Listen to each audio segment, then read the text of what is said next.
conversation. So I'd urge you to stay with us because I want to take it across to another special guest joining us live in India tonight, this evening, Rajeev Chandrasekhar, Rajya Sabha MP and someone who's been backing this reform for a really long time. Rajeev, great to have you yesterday and great to have you today right after that historic debate. You've been a part of this process for years now.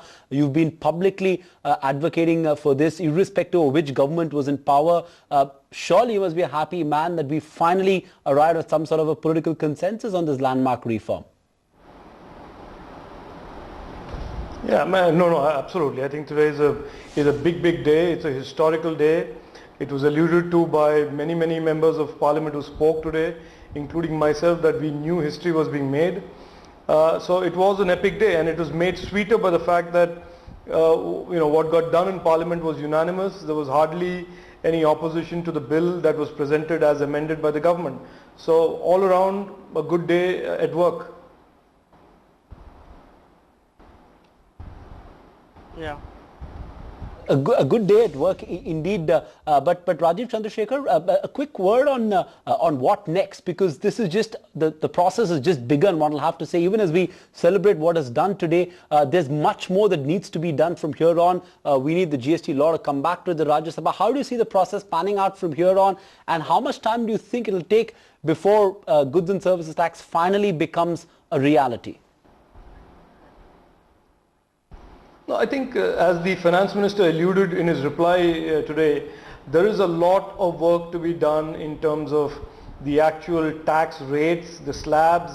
There is that whole issue of discovering the numbers, what gets taxed at what slab.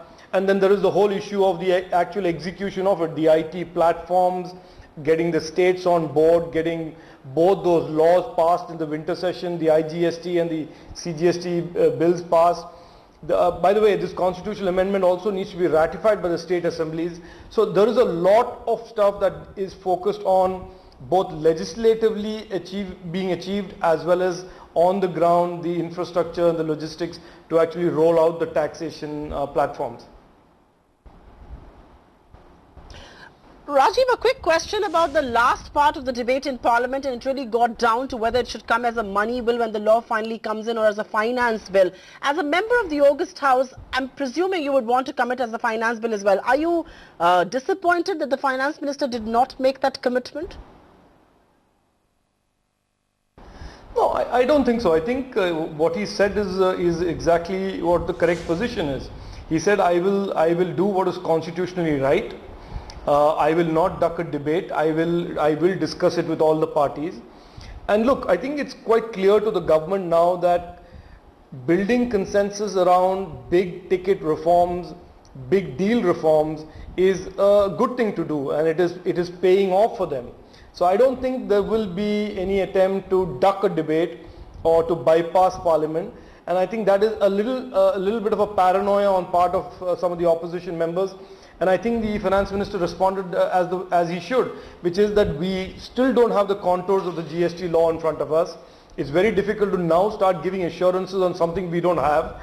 But I will do things by the constitution, and I will not duck a debate and discussion with all parties. I have a quick question on rates, and you alluded to this earlier in your answer, and I know that was not really the subject matter of discussion today, but that is going to be the next goalpost, the next focus area that everybody is going to talk about, and the council will take a call there. 18% has been hotly debated. It's out there in the public domain. I'm sure states would want a higher rate, and I'm sure industry would want a lower rate, and as a consumer I would want it even lower. But what is a viable GST revenue neutral rate according to you? No, Supriya, I think you're making a mistake believing that the states want a higher rate. I don't think anybody wants a higher rate. As a matter of fact, you know that the empowered group of finance ministers said, and they passed a resolution to the effect that the rates would moderate. They would come down. It must be consumer friendly. Everybody today around the table who's a decision maker is a political person. He's a political representative, whether he's a finance minister or MP or a finance minister of the government of India. So I don't think there is anybody with a reason to make this tax higher. More so when the government of India is specifically telling the states that they will make it revenue neutral for them and backstop any revenue loss for the next 5 years. So inherently the system is not incentivized to make these taxes high. And that is borne out by the fact that the empowered group of finance ministers have passed a resolution saying they want the numbers to be moderating and consumer friendly. So Sure. I expect the taxes to be low. It will obviously not be low from day one. It will become progressively lower as the tax base expands and as the GST kicks in and expands its coverage. But it will not be a high tax. I do not believe that. All right, Rajeev Chandrasekhar, really appreciate you joining us for that quick chat live from New Delhi. It's been a busy day for you. Thank you so much for taking time out and joining us on ET Now. This evening, we've got another really special guest joining us on the phone line live from Mumbai, Ms. Chanda Kochhar, MD and CEO of ICICI Bank and one of India's most highly regarded CEOs.